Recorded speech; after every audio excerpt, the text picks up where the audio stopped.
Hello आप सबको, कैसे हैं आप लोग। आई होप आप सब लोग ठीक होंगे। तो इस वीडियो में हम याद करेंगे how to learn maps of MP. मतलब एमपी के मैप्स हम कितनी इजीली से बना सकते हैं। सिर्फ 2 मिनट लगेंगे आपको। बस क्या करना है, आपको प्रैक्टिस करनी है 4-5 दिन। जो भी मैं आपको सिखाऊं उसको फॉलो करना है, ठीक है। अगर मेरी वीडियो थोड़ी बहुत भी हेल्पफुल लग रही है ना, तो प्लीज़ ज़्यादा से ज़्यादा शेयर कीजिए, सब्सक्राइब कीजिए एंड कमेंट सेक्शन में ज़रूर लिखिए कि आपको मेरी वीडियोस कैसी लग रही है, ठीक है। तो चलिए स्टार्ट करते हैं। सबसे पहले हम कि आपको क्या करना है, सबसे पहले आपको मशरूम बनाना है। आप लोगों में से बहुत सारे बच्चों ने मशरूम का नाम सुना होगा। तो मशरूम बनाना है सबसे पहले हमें, ठीक है। उस सबसे पहले हमें क्या बनाना है, मशरूम बनाना है इस तरह से, ठीक है। उसके बाद आपको 2 ब्रैकेट्स बनाने हैं। थोड़ा सा कर्ल में बनाइएगा, क्योंकि कोई भी स्टेट की बाउंड्री बिल्कुल स्ट्रेट नहीं होती है। तो आप थोड़ा सा उसको जिगजैग या कर्ल मोशन में बनाएंगे, ठीक है। तो आप ये इस तरह से 2 ब्रैकेट बनाएंगे आसपास। उसके बाद एक नीचे हिल बनाना है, सिंपली हिल इस तरह से, ठीक है।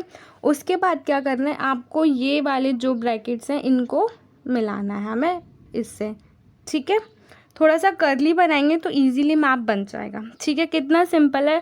आपको सिर्फ 1 मिनट लगेगा अगर आपके प्रैक्टिस में आ गया। बहुत कम टाइम लगेगा आपको, कम से कम सेकंड्स में बनाना आ जाएगा। क्योंकि क्या होता है कि अगर आप मेंस की आंसर राइटिंग कर रहे हैं किसी भी क्वेश्चन की, तो उसमें अगर आपको मैप बनाना है तो आप इजीली कुछ सेकंड्स में बना सकते हैं, ठीक है। एक बार और देख लीजिए किस तरह मैप बनाना है। क्या करना है, हमें सबसे पहले मशरूम बनाना है ऊपर की साइड इस तरीके से। उसके बाद 2 ब्रैकेट्स बनाने हैं इस तरह से, थोड़े से कर्ली शेप में। उसके बाद नीचे से ऐसे हिल निकालना है एक हमें, और इनको बस जोड़ देना है, ठीक है। और कुछ भी नहीं करना है, सिंपली आपको एक मतलब मैप बनाना आ जाएगा, ठीक है। अब हम देखते हैं कि कौन कौन से डिवीज़न्स हैं हमारे एमपी में, और कौन कौन सी डिस्ट्रिक्ट्स हैं, और क्या क्या डिवीज़न्स हैं उनका, फिजियोग्राफी डिवीज़न्स, ठीक है। आज हम उनके बारे में जानेंगे, ठीक है। तो सबसे पहले आपको क्या करना है, आप जिस भी डिवीज़न में रह रहे हैं, जैसे अगर कोई शहडोल में रह रहा है तो शहडोल की पूरी डिस्ट्रिक्ट्स जितनी भी हैं, 3 हैं, 4 हैं, 5 हैं, 6, जितनी में सबसे पहले उनको याद कीजिए, ठीक है। तो उसके बाद क्या होगा कि वो जो डिवीज़न है वो अच्छे से याद हो। उसके बाद आपके आसपास के जो डिवीज़न्स हैं, 2, सिर्फ 2 उनको याद कीजिए। तो क्या होगा कि 3 इस तरह से आपको डिवीज़न्स याद हो जाएंगे, ठीक है।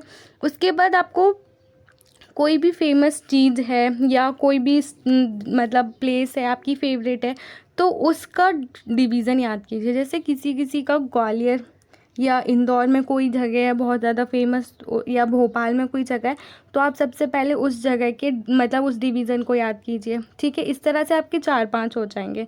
बस इसी तरह से आपको कनेक्ट कर कर करके कनेक्ट कर करके आपको 10 डिवीज़न्स याद करने हैं, ठीक है। हमारे एमपी में 10 डिवीज़न्स हैं, तो आपको ईजिली याद हो जाएंगे। बस कुछ टाइम लगेगा, कुछ प्रैक्टिस लगेगी। बस आपको थोड़ा सा रिवीज़न करना है बार बार, उसके बाद आपको ये याद हो जाएंगे, ठीक है। तो ये आपको डिवीज़न्स दिख रहे हैं, जैसे चंबल है, ग्वालियर है, उज्जैन, इंदौर, नर्मदापुरम, जबलपुर, रीवा एंड सागर, ठीक है। उसके बाद हम डिस्ट्रिक्ट्स देखते हैं।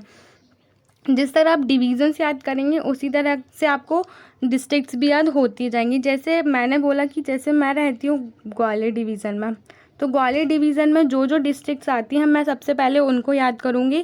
फिर उसके बाद जो जैसे मेरे पास में चंबल डिवीज़न है तो उसको देखूँगी, फिर भोपाल को देखूँगी, उसके बाद मैं जाऊँगी इंदौर, तो ऐसे फिर जबलपुर, फिर इस तरह से मुझे याद हो जाएंगे। इसमें ठीक निवाड़ी नहीं दिख रहा है, निवाड़ी भी इसमें आएगा, ठीक है, जो कि नया डिस्ट्रिक्ट बन गया 52nd, ठीक है। तो आप इस तरह से याद करेंगे, बहुत सिंपली याद हो जाएगा, आपको कोई भी ज़्यादा प्रॉब्लम नहीं आएगी, ठीक है।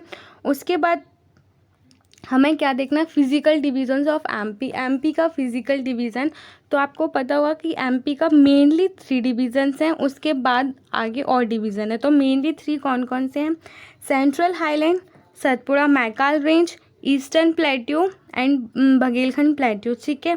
तो ये 3 हमारे फिजिकल डिवीजन्स हैं एमपी के। उसके बाद जो सेंट्रल हाईलैंड है वो अलग से और डिवीज़न किया गया उसका, ठीक है।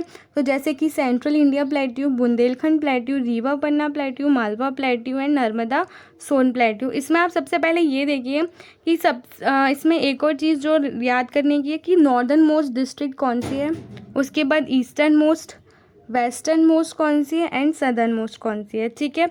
तो इसमें आपको दिख रहा होगा कि मुरैना जो है वो सबसे नॉर्दर्न मोस्ट डिस्ट्रिक्ट है। उसके बाद सिंगरौली जो है ईस्टर्न मोस्ट है, अलीराजपुर वेस्टर्न मोस्ट है एंड बुरहानपुर सदर्न मोस्ट है, ठीक है। ये आपको 4 डिस्ट्रिक्ट्स याद करनी है। एक और तरीका मैं बताती हूँ, अगर आपको याद करना है तो उससे आपके 2 फ़ायदे और हो जाएंगे। जैसे कि लार्जेस्ट डिवीज़न याद कर लीजिए, उसके बाद स्मॉलेस्ट डिवीज़न याद कर लीजिए।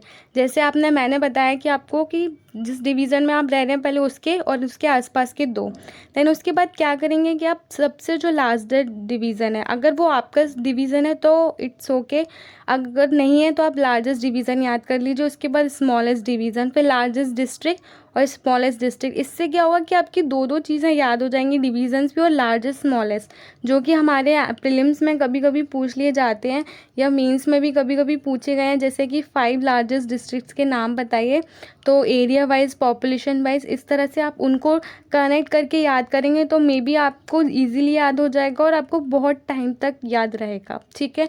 तो आगे हम देखते हैं। मैंने आपको फिज़िकल डिवीज़न्स बताया, एक बार आप मैप देख लीजिए कि कहाँ से कहाँ तक है, तो आपको ज़्यादा इशू नहीं होगा। ये वाला जो रीज़न है, ये जिसमें आपके जो ग्वालियर का कुछ पार्ट आता है, ग्वालियर डिवीज़न का, और पूरा चंबल डिवीज़न, क्योंकि ग्वालियर का कुछ पार्ट जो है वो बुंदेलखंड प्लेट्यू में निकल जाता है, ठीक है। उसके बाद आप देखेंगे रीवा पन्ना प्लेट्यू, ये वाला जो रीज़न है वो रीवा पन्ना प्लेट्यू का है, ठीक है। उसके बाद बघेलखंड का आपको दिख रहा है यहाँ से यहाँ तक का, ठीक है, ये वाला। और इसके बाद आपको ये मालवा प्लेट्यू दिख रहा है, ये आपको नर्मदा सोन वैली दिख रही है। तो आपको इजीली ये मैप्स याद हो जाएंगे, आपको बस प्रैक्टिस करनी है, दैट्स इट। और इससे ज़्यादा आपको कुछ भी नहीं करना है, तो आप प्रैक्टिस करेंगे तो आपको याद हो जाएंगे, ठीक है। तो एक बार रेनफॉल का और देख लीजिए। अब मैं नेक्स्ट वीडियो में आपको मैप्स के और डिस्ट्रीब्यूशन जो भी है, रिवर्स वगैरह, वो मैं आपको क्लियरली समझाऊंगी। आज की वीडियो में हम यहीं तक देखते हैं। अगर आप प्रैक्टिस करके ज़रूर कमेंट सेक्शन में लिखिए कि आपने प्रैक्टिस की या नहीं की, उसके बाद आपको ईजिली याद हो रहे हैं या नहीं हो रहे हैं, ठीक है। Thank you.